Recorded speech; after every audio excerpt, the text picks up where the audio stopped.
Bonjour à tous et bienvenue dans la 4e vidéo du chapitre 3 qui porte sur l'analyse de l'engagement politique dans les sociétés démocratiques. Après avoir analysé les formes, les motivations et le profil sociodémographique de ceux qui s'engagent dans les 3 premières vidéos, nous allons à présent nous interroger sur les transformations et la diversification des actions collectives depuis 1950. En effet, les mouvements sociaux contemporains ont profondément évolué depuis 1945, aussi bien au niveau des enjeux de mobilisation, c'est ce que nous verrons tout d'abord, que des acteurs, ce sera la deuxième partie, ou enfin des moyens d'action, ce sera la 3e et dernière partie de cette vidéo. Tout d'abord, on assiste donc à une diversification des enjeux de la mobilisation. Ainsi, traditionnellement, les conflits sociaux du 19e siècle et de la première moitié du 20e siècle portaient sur la répartition des richesses produites et notamment sur l'augmentation des salaires.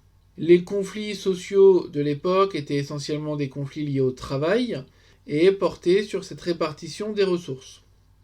Les conflits sociaux liés au travail ont ensuite porté, en plus de la question des salaires, sur les conditions de travail et sur la protection sociale, avec par exemple les congés payés, le SMIC ou l'assurance maladie. Ces conflits liés au travail étaient hérités de la tradition marxiste d'opposition entre le prolétariat ouvrier et la bourgeoisie capitaliste. Cette grille d'analyse et ses revendications sont essentiellement matérialistes, portent sur des avantages financiers, matériels, y compris durant la période de prospérité des Trente Glorieuses. Le ralentissement de la croissance économique à la suite de ces Trente Glorieuses, puis les différentes crises économiques qui se sont accompagnées d'une augmentation du chômage de masse, modifient les enjeux des mobilisations liées au travail. Les conflits sont davantage défensifs, ils visent à protéger les acquis sociaux et économiques face aux menaces de l'État ou des entreprises qui apparaissent plus fortes en période de chômage et de ralentissement économique. Progressivement, le travail devient moins central comme enjeu de mobilisation collective en raison de l'émergence de nouvelles revendications, des revendications que l'on peut qualifier de post-matérialistes, c'est-à-dire portant sur des idées et des valeurs plutôt que sur des aspects matériels. La transformation des conflits du travail tient aussi à la transformation des organisations traditionnelles qui étaient à l'origine de ces mouvements, comme les syndicats et les partis qui ont plus de mal à mobiliser, c'est ce que nous verrons dans la partie suivante. Dans le même temps, les formes de l'action collective évoluent aussi, ça sera notre dernier temps. Pour revenir sur les nouveaux enjeux de mobilisation, il faut noter que les luttes sociales apparues dans les années 60-80 marquent une évolution. Elle tentait de changer la société dans son ensemble et ne portait plus sur la seule logique matérielle ou financière. On peut penser par exemple ici au mouvement écologiste ou au mouvement féministe qui sont apparus ou qui se sont développés durant les années 60-80 et qui avaient un double objectif, faire progresser les droits individuels, notamment le droit à l'égalité, et dans le même temps reconnaître des particularités et des différences. On assisterait donc depuis les années 1960 à l'émergence de nouveaux mouvements sociaux, comme l'a théorisé Alain Touraine, sociologue français. Ces nouveaux mouvements sociaux s'appuient sur de nouvelles revendications, mais aussi de nouveaux acteurs et de nouvelles façons de lutter. C'est pour ça que les actions collectives contemporaines se diversifient depuis la Seconde Guerre mondiale dans les formes, les acteurs et les motifs. Ces nouveaux mouvements sociaux sont des mouvements qui mettent en conflit non plus un groupe dominant et un groupe dominé, notamment pour le contrôle des ressources économiques, mais ce sont des conflits qui visent à orienter la société d'un point de vue social, d'un point de vue culturel. Parmi ces mouvements, on peut aussi citer les mouvements régionalistes, les mouvements des droits civiques aux États-Unis, les mouvements lycéens et étudiants, ou encore les mouvements liés aux minorités sexuelles, c'est-à-dire le mouvement LGBT. Ces nouveaux mouvements sociaux sont d'ampleur plus faible, puisqu'ils portent sur des revendications moins universelles, mais davantage localisées, soit géographiquement ou socialement, puisque ces nouveaux mouvements sociaux sont caractérisés par la lutte des minorités. On parle de revendications post-matérialistes, à partir des travaux de l'anglais Ronald Inglehart, puisqu'il montre que ces revendications portent davantage sur l'identité, sur l'individualité, sur les droits culturels, et non plus sur la répartition des ressources, comme le revenu ou le pouvoir. Ces revendications post-matérialistes ont un double objectif. Elles visent à la fois à faire reconnaître les différences des minorités, et en même temps, elles expriment la demande de ces minorités du respect de leur droit à l'égalité entre les individus. Ce passage des revendications matérialistes des conflits traditionnels aux revendications post-matérialistes des nouveaux mouvements sociaux s'explique par le fait que la croissance économique forte durant les Trente Glorieuses a permis de satisfaire la plupart des revendications matérielles dans les sociétés occidentales. Dès lors, les nouvelles mobilisations collectives vont porter sur l'identité et le respect des droits individuels et collectifs, c'est-à-dire sur des normes et des valeurs. L'exemple du Pax et du mariage pour tous symbolise ces nouvelles revendications qui visent à assurer une égalité de droits fondamentaux à chacun. L'élévation du niveau d'instruction permet également d'expliquer ce changement dans les revendications, puisqu'une population mieux formée serait plus altruiste et plus soucieuse des différentes inégalités qui touchent la société. Ces conflits apparaissent également de l'incapacité des gouvernants à répondre à ces préoccupations. Il ne faut pas opposer de manière schématique les revendications matérialistes et post-matérialistes, puisque en réalité, ces deux types de revendications coexistent actuellement. Les revendications matérialistes n'ont pas disparu, comme le montre récemment le mouvement des Gilets jaunes, qui était à la fois des revendications matérialistes sur la question des revenus, des ressources, du pouvoir d'achat, et des questions de reconnaissance de leur statut et de leur identité. Enfin, un dernier type de revendication, ce sont ce qu'on appelle les mouvements Nimbai, c'est-à-dire les mouvements qui peuvent être traduits par littéralement « pas dans mon jardin ». Ce sont des mouvements sociaux qui refusent des projets collectifs qui risqueraient de diminuer le bien-être et le confort individuel de certaines populations, qui se mobilisent donc en retour pour interdire ces projets et éviter la production d'externalités qui leur seraient néfastes. Ces projets portent surtout sur de grands aménagements qui modifieraient les espaces, les paysages et feraient baisser la valeur du patrimoine. On pense ici au mouvement autour des créations de nouvelles autoroutes, de nouvelles lignes à grande vitesse ou des sites d'enfouissement de déchets nucléaires, par exemple. Ces mouvements Nimbai correspondent à une forme de résistance au changement, pour des intérêts individuels principalement, et non pour des intérêts collectifs. Il apparaît donc dans cette première partie que les conflits liés au travail ne sont plus aussi prépondérants et mobilisateurs que durant la première moitié du XXe siècle, mais ils n'ont pas pour autant disparu, comme en attestent par exemple les mobilisations autour de la réforme des retraites ou de l'assurance chômage. Il faut alors souligner que d'autres motifs de revendication ont émergé et portent davantage sur les questions d'identité, de droit et de reconnaissance, notamment en faveur des minorités et contre les inégalités. La diversification des motifs de l'action collective tient aussi à la diversification dans le même temps des acteurs de l'action collective et des formes de l'action. C'est la deuxième partie de cette vidéo. On assiste depuis les années 50 à un renouvellement des acteurs de l'action collective.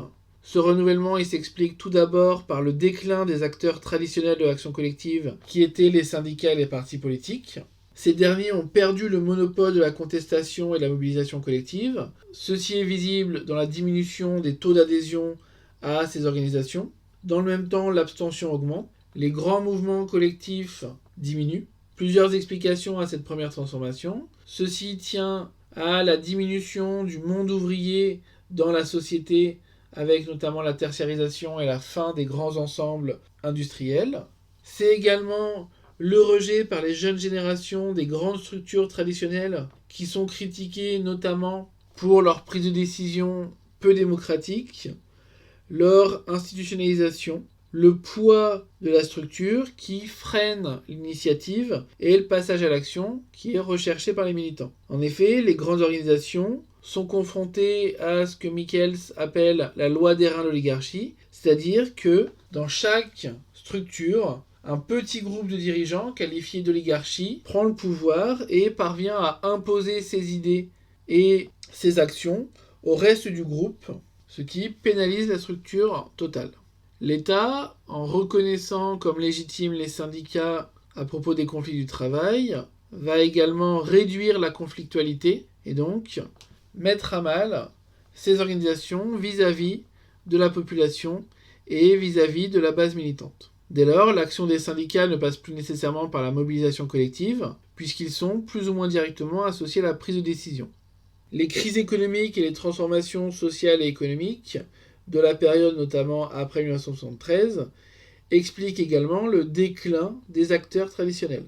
Ces acteurs traditionnels sont en partie remplacés par de nouveaux acteurs de l'action collective que sont les ONG et les associations qui portent les nouvelles revendications des nouveaux mouvements sociaux et qui deviennent les nouveaux acteurs, notamment pour les luttes minoritaires qui sont portées par des groupements spécialisés. On pense ici aux différents organismes et associations dont la cause est le féminisme, la lutte contre le racisme, l'écologie ou la diversité sexuelle. Enfin, les différents acteurs de l'action collective sont remis en cause par l'apparition de structures informelles, de mouvements sans leader et sans porte-parole officiel. On pense ici au mouvement des Gilets jaunes, mais aussi aux différentes marches pour le climat menées par les jeunes, ou encore les différentes zones à défendre, comme celle de Notre-Dame-des-Landes.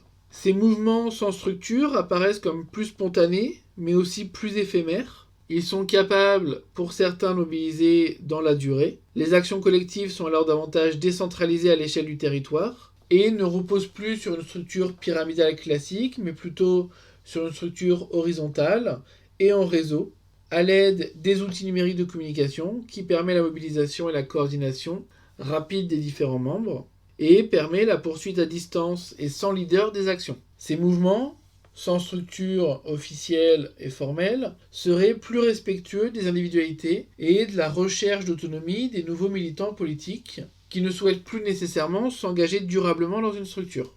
Pour résumer cette deuxième partie, on constate que les actions collectives depuis les années 50 sont désormais menées par des acteurs divers, plus ou moins organisés et institutionnalisés. En effet, le militantisme traditionnel au sein d'organisations structurées et durables n'a pas complètement disparu, mais il est en partie remis en cause par d'autres formes d'engagement et de coordination qui viennent les concurrencer. En effet, les nouveaux mouvements sociaux s'accompagnent de nouveaux acteurs, plus ou moins structurés, plus ou moins centralisés, où le pouvoir et la prise de décision seraient mieux répartis que dans les organisations traditionnelles. Les syndicats et les partis politiques, à l'origine des mouvements ouvriers, ont laissé en partie leur place à d'autres acteurs, ce qui explique aussi le changement de répertoire d'action. On observe également un changement dans le profil des personnes qui s'engagent. La population concernée par les nouveaux mouvements sociaux ne correspond pas complètement à la population des conflits liés au travail et du mouvement ouvrier. Ces derniers étaient surtout symbolisés par la figure du travailleur masculin de classe populaire, alors que les nouveaux mouvements sociaux, notamment parce qu'ils portent sur des luttes pour les minorités et sur de nouvelles structures, rassemblent davantage de femmes, des classes moyennes, des populations immigrées et diplômés. Il faut noter que certains mouvements sociaux innovants se sont institutionnalisés au point de devenir eux-mêmes des partis politiques. On pense par exemple au parti écologiste ou au parti pirate par exemple. Certains se sont plutôt constitués en groupes d'intérêt, en lobby, qui cherchent à influencer durablement l'action politique avec d'autres modes d'action. C'est à présent, dans la dernière partie de cette vidéo, la diversification des formes de l'action collective qu'il faut étudier. En effet, on constate depuis 1950 une transformation des répertoires d'action collective, pour reprendre les termes du politologue américain Charles Tilly. Ce dernier définit répertoire d'action collective dans son ouvrage « La France conteste de 1600 à nos jours » paru en 1986, comme les moyens d'action et d'expression utilisés par un mouvement social pour revendiquer et obtenir gain de cause. Les répertoires d'action correspondent donc aux formes prises par le conflit social. On distingue traditionnellement les répertoires conventionnels, c'est-à-dire ceux qui sont routinisés et habituels comme la grève et la manifestation, et les répertoires non conventionnels, comme l'usage de la violence, les événements médiatiques, la provocation. Charles Tilly, dans son Histoire des mobilisations françaises, montre que les répertoires d'action collective évoluent, notamment puisque certaines formes non conventionnelles sont devenues conventionnelles, comme la grève, qui a longtemps été illégale en France et est désormais protégée par un droit constitutionnel. Tout d'abord, on assiste à un déclin et un recul des répertoires d'action traditionnels, comme la grève et la manifestation. Le nombre de journées de grève diminue depuis les années 1960. Les grèves mobilisent moins qu'avant. Il faut le relier à la baisse de la syndicalisation en France. Dans le même temps, les manifestations sont aussi moins nombreuses, moins mobilisatrices, sauf à quelques exceptions pour quelques mouvements particuliers. Le contexte économique explique une nouvelle fois ce recul des formes traditionnelles, notamment la précarisation, le chômage de masse et l'entrée plus tardive sur le marché du travail. On constate que les conflits liés au travail ont développé d'autres formes d'action, des formes d'action moins visibles, comme le refus des heures supplémentaires, le débrayage, les arrêts maladie ou les grèves du zèle. Dans le même temps, les syndicats ont progressivement acquis un rôle fondamental dans la régulation des conflits du travail, par la négociation, par les conventions collectives, etc. Cette diminution des répertoires traditionnels de l'action collective s'explique aussi par l'émergence de nouveaux répertoires d'action, notamment à partir des années 1970 à travers les nouveaux mouvements sociaux. Les médias ont pris un rôle plus important dans les mobilisations collectives, ce qui passe par des actions plus spectaculaires, par la production par le mouvement lui-même d'images et de discours à diffuser. Les nouveaux acteurs sont aussi capables de mobiliser de nouvelles ressources, comme l'expertise, comme la maîtrise du droit, qui vont être utilisées pour agir collectivement. Enfin, les outils numériques et les réseaux sociaux permettent de transformer les mobilisations collectives. Ces nouvelles formes de mobilisation s'expliquent par les nouvelles revendications, notamment pour les luttes minoritaires qui vont chercher à attirer la solidarité, la sympathie et l'adhésion de la population en utilisant les moyens modernes de communication qui permettent des mobilisations rapides, spontanées, peu coûteuses, à la fois en temps et en argent. Les nouveaux mouvements sociaux utilisent également la provocation, le spectaculaire et l'humour pour médiatiser leurs causes et fédérer de nouveaux militants. On pense par exemple aux actions d'Act Up, comme l'usage du triangle rose pour rappeler la persécution des homosexuels par les nazis, ou le déploiement d'un immense préservatif sur l'obélisque de la Concorde à Paris pour alerter l'opinion et les dirigeants politiques. Ces nouvelles formes d'action sont parfois à la limite de la légalité, comme l'occupation de logements vides, l'accueil de sans-papiers, la séquestration de dirigeants d'entreprise ou le survol des centrales nucléaires. La consommation engagée, vue dans la première vidéo du chapitre, et les pratiques de sit-in venues des États-Unis et notamment du mouvement noir américain pour les droits civiques, sont d'autres exemples de renouvellement des formes de l'action collective. Les médias deviennent un enjeu particulier des mouvements sociaux qui vont chercher à médiatiser leur lutte et leurs causes, et non plus simplement à s'adresser aux dirigeants politiques. Enfin, les nouveaux mouvements sociaux ont recours aux experts, à des compétences techniques et scientifiques particulières, pour soutenir leurs causes, démontrer le bien fondé et la crédibilité de leur action, et ainsi gagner en légitimité auprès de la population et auprès des autorités politiques. C'est particulièrement vrai pour le mouvement écologiste, qui s'appuie à la fois sur ses propres rapports, mais aussi sur les rapports d'organismes indépendants ou gouvernementaux, comme les rapports des ministères ou du GIEC. Le recours à l'expertise est aussi nécessaire pour médiatiser le mouvement à travers les différentes invitations dans les médias. Enfin, et c'est la dernière transformation des formes de l'action collective, c'est l'institutionnalisation des conflits sociaux. Les conflits se transforment par la réponse que l'État leur apporte, notamment lorsque l'État inclut des représentants de ces mouvements sociaux dans la prise de décision, dans la négociation et dans les différents lieux de dialogue qui se sont multipliés. La mobilisation collective n'est plus toujours nécessaire pour obtenir satisfaction.